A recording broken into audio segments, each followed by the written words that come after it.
Congress अराकीन assembly को hotel shift किया जा रहा है।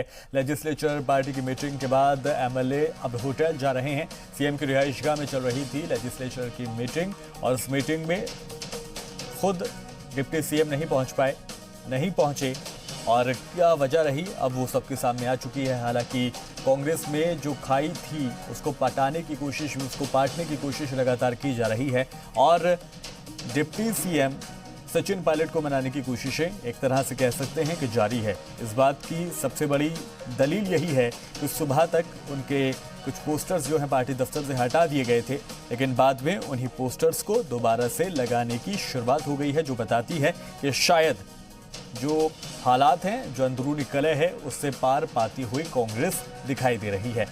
सबसे बड़ी वजह यही है।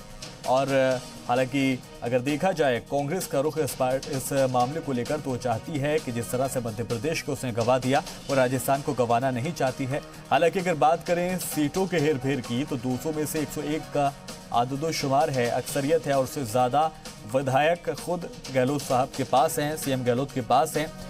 ऐसे में कांग्रेस को तोड़ पाना, विरोधी पार्टी चाहे वो भारतीय जनता पार्टी हो, जो दूर दूर से बैठकर ही अपने गेम को अंजाम भी देने की कोशिश में लगी हुई है, लेकिन आसान नहीं है। विधायक दल की बैठक खत्म होने के बाद मुख्यमंत्री आवास से लगातार बसें निकल रही हैं।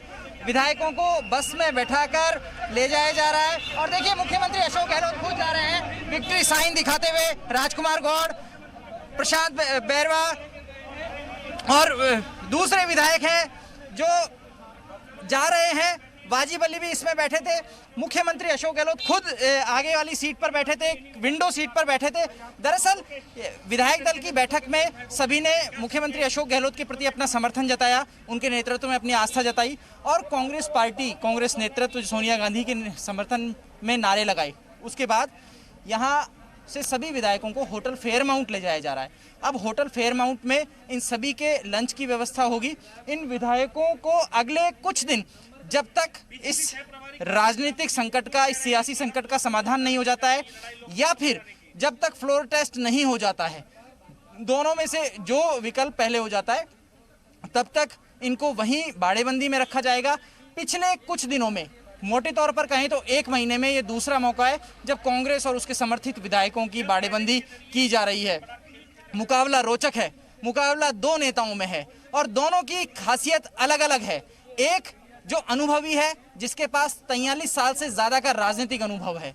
दूसरा नौजवान है, खुद 43 साल उम्र है, लेकिन वो 43 साल के राजनीतिक अनुभव रखने वाले नेता को टक्कर देने की हिम्मत जुटा पा रहा है। और कांग्रेस में आलाकमान को भी ये संकेत दे दिया है कि उनके पास संख्या बल है, विधायक हैं। सचिन पायलट अलग अलग संभावनाएं खंगाल रहे होंगे।